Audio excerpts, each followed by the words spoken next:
Euh,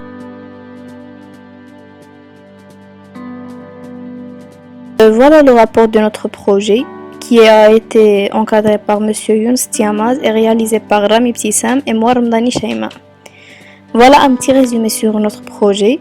L'objectif de notre projet de fin d'année présenté dans ce rapport est la conception et la réalisation d'une application web de commande de repas en ligne. Le processus de développement a été réalisé durant 3 phases. La première phase, c'est la récupération des informations. La deuxième phase, c'est la conception et la modélisation du système. La troisième phase, c'est le développement du site web. Ici, c'est une petite dédicace aux gens qui nous ont aidés dans ce rapport ou dans ce projet en général. Voilà la table de matière. Ce rapport a été divisé selon 3 parties. La première partie, c'est le contexte de travail. Deuxième partie, conception et modélisation. Troisième partie, c'est l'implémentation du système. Voilà la table de figure, les remerciements et voilà une petite introduction c'est l'introduction générale de notre rapport. On commence par le premier chapitre qui est le contexte du travail. Ce chapitre présente de manière générale le contexte du travail et les objectifs de notre projet de fin d'année. Nous allons commencer par la présentation des rôles et des activités de chaque individu. Après, nous allons présenter le système d'information d'un restaurant de commande de repas en ligne et ses rôles. Ici, c'est une petite définition d'un restaurant de commande de repas en ligne. Un restaurant de commande de repas en ligne contient un administrateur et des livreurs. Chacun a ses activités. L'activité de l'administrateur, c'est de gérer les commandes, les clients et les livreurs. L'activité de livreur, c'est d'effectuer la livraison aux clients. Les problématiques qu'on rencontre souvent, c'est la perte de temps en allant jusqu'au restaurant pour commander, problème de retard de la livraison de commande, problème de calcul des statistiques et recherche difficile des plans. Le rôle du système d'information d'un restaurant de commande de repas en ligne, c'est la gestion des plats, l'analyse des statistiques, gestion de commandes, gestion de livraison et faciliter les choix de repas pour les clients. On passe au chapitre numéro 2 qui est la conception et la modélisation. Dans ce chapitre, nous allons représenter la conception de notre système. Nous allons faire un appel à la boîte à outils UML tout en respectant le processus d'unification UP. À savoir le diagramme de cas d'utilisation, le diagramme de séquence et le diagramme de classe. Voilà notre cahier de charge. Notre mission dans le cadre de ce projet est de créer une application web permettant de commander en ligne des repas de nos 3 restaurants qui se situent à Oujda. Mettre à jour les menus, il doit être responsive de manière à ce que tout le monde puisse avoir des informations depuis leur navigateur parmi les principales fonctionnalités. On a deux côtés client et côté admin. Côté client, il y a affichage des menus, faciliter le choix des repas, faciliter le contact avec nos restaurants et faciliter la possibilité de changer sa commande, etc. Côté administrateur, il y a affichage d'un repas spécial comme le couscous le vendredi, gestion des plats, gestion des commandes, ainsi de suite. Maintenant, on passe à l'analyse et la conception. On commence par une petite définition du UML et ses diagrammes. Ici, on a notre diagramme de cas d'utilisation avec ses acteurs. On a le visiteur qui peut juste consulter le menu et il n'a pas la possibilité de passer une commande. Le client qui peut passer une commande, la valider, la gérer. L'administrateur qui peut traiter les commandes, choisir les livreurs et gérer le site. Et le livreur, son rôle, c'est la livraison des commandes. Voilà, le visiteur consulte le menu. Le client gère la commande, valide sa commande. L'administrateur traite la commande, choisit le livreur, gère le site, ajouter des plats. Et le livreur peut livrer sa commande. Comme vous voyez, le client et l'administrateur, le client avant de passer sa commande, il doit s'authentifier. L'administrateur avant d'effectuer quelque chose, il doit s'authentifier aussi. Notre diagramme de séquence, on commence par le diagramme d'ajout de plat. Son acteur, c'est l'administrateur. Son but, c'est l'admin peut ajouter un plat dans une base de données. La condition, c'est que l'admin doit être authentifié. L'admin va rechercher le plat et retourne le résultat. Soit il le trouve, soit il ne trouve pas. Si le plat n'existe pas, alors l'admin va le créer. Maintenant, on passe aux descriptions textuelles de l'authentification. C'est le client qui doit s'authentifier. Le client peut se connecter à notre application. Il doit entrer le login et le mot de passe. Il doit les entrer, on va les vérifier. Soit connexion, si le mot de passe ou l'email est incorrect, il va renvoyer un message d'erreur. Voilà son diagramme. Et le diagramme d'inscription, c'est le visiteur qui va s'inscrire chez nous. Le visiteur doit remplir le formulaire d'inscription.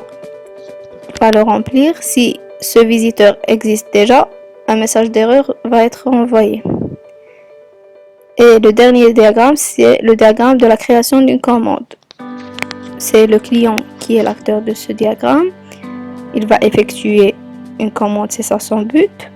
Le client doit s'authentifier, sélectionner l'adresse de livraison, la vérification et la commande va être traitée. On passe au diagramme de classe. Voilà notre diagramme de classe. Il y a le client qui hérite de la classe personne, le client qui hérite le livreur qui hérite de client, et voilà notre diagramme. Une petite conclusion. Dans ce chapitre, on a pu concevoir un système d'information pour la gestion d'un restaurant de commande de repas en ligne en se basant sur les diagrammes de langage UML, à savoir le diagramme de cas d'utilisation, le diagramme de séquence et le diagramme de classe. On passe au troisième chapitre qui est l'implémentation du système. Dans ce chapitre, on va présenter les études conceptuelles des données et traitement de notre système. Nous présentons dans ce chapitre l'implémentation de l'application web de gestion des commandes de repas en ligne. On va présenter aussi les outils de développement adoptés. On commence par les outils de développement. On a utilisé pour le backend Symfony, qui est un framework. Le MVC, c'est le Model View Controller. On a codé sur Visual Studio Code. Pour l'implémentation de la base de données, on a utilisé PHPMyAdmin et Doctrine, qui est un ORM. Maintenant, on passe aux interfaces de l'application. On commence par l'interface du client. Pour nous, chaque client, avant d'effectuer une commande, il doit s'inscrire en remplissant ce formulaire. Si l'email ou le mot de passe ne sont pas identiques ou quelque chose comme ça, un message d'erreur va être envoyé. Pour l'authentification aussi, si l'email ou le mot de passe ne sont pas valides, un message d'erreur va être envoyé. Voilà notre navbar qui contient notre logo, le home, menu, commande, about, contact, inscription et connexion. Et on a aussi une navbar qui est verticale. Voilà notre footer qui se trouve dans la plupart de nos pages, qui contient des informations de nos restaurants et l'horaire du travail et une petite galerie. Première page qui s'affiche quand le client tape notre site, c'est la page Home qui contient une présentation sur nous, ce qui contient notre menu et les avis de nos clients. Après, on passe à la page menu qui contient nos menus, le fast food, healthy food et nos boissons. Ensuite, c'est là où nos clients peuvent effectuer leurs commandes en remplissant ce formulaire, le nom, le prénom, ils choisissent leur plat et entrent leur adresse et confirment. Après la confirmation de leur commande, ce message apparaît. Merci pour votre commande. Dans la page About ou bien About Us, cette page on vous présente une petite présentation sur nous et nos chefs. Voilà, et voilà nos chefs. Dans la page Contact, il y a ce formulaire où les clients peuvent donner leur avis en entrant leur nom complet, email, téléphone et message qu'ils veulent envoyer. Aussi, quand ils remplissent ces champs, ce message va apparaître, votre message a été envoyé. Maintenant, on passe à l'interface admin. Pour qu'un admin puisse accéder à la page d'administration, il doit s'authentifier en entrant son email et son mot de passe. Voilà la navbar qui apparaît dans la page d'administration et qui contient le dashboard, le plat, commande, livreur, message. Et ici, voilà le site qui nous dirige vers le site du client et des connexions. Dans la page plat, c'est ici où l'admin peut supprimer ou modifier ou ajouter un plat. Pour modifier un plat, voilà le formulaire de la modification. Pour l'ajout, voilà le formulaire de l'ajout. Et quand un admin veut supprimer un plat, ce message apparaît pour confirmer oui ou non. On passe à la page commande. Voilà la page où toutes les commandes apparaissent à l'administrateur. Aussi, il peut la modifier ou la supprimer. Voilà la page de modification. Quand la modification se traite, voilà le message qui apparaît. Et voilà la page de suppression d'une commande. Maintenant, la page livreur qui contient nos livreurs. On peut les supprimer ou les modifier. Voilà, si on veut les supprimer, la même icône apparaît de confirmation. Et voilà le formulaire de modification. Pour la page d'ajout d'un livreur, voilà son formulaire. La page message qui contient les messages et les avis de nos clients. Un admin peut juste effacer ce message, supprimer plutôt. Voilà notre dashboard, ce qui contient, il y a le nombre d'utilisateurs ou bien de clients, nombre de plats, nombre de commandes, nombre de livreurs et nombre de messages. Et ce dashboard représente le nombre de commandes effectuées par semaine. Ici, il y a une petite conclusion.